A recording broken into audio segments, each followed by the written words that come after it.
Hello guys! Magmerienda tayo kasi alas 10 na at meron ako ditong napakalaking pang merienda guys. Tara!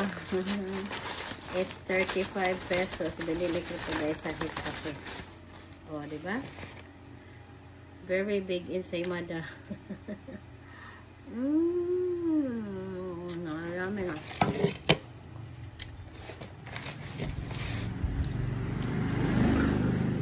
Ensaymada.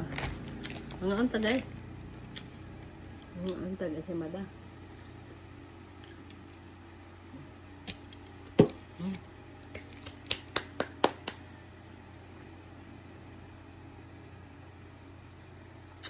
Ano siyang juice?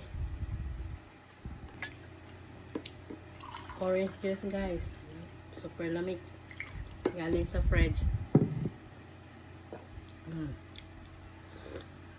O diba? Yummy kaayo. Ensaymada parisag. Juice. That's it guys. Merienda, ensaymada. And juice. Yummy yummy.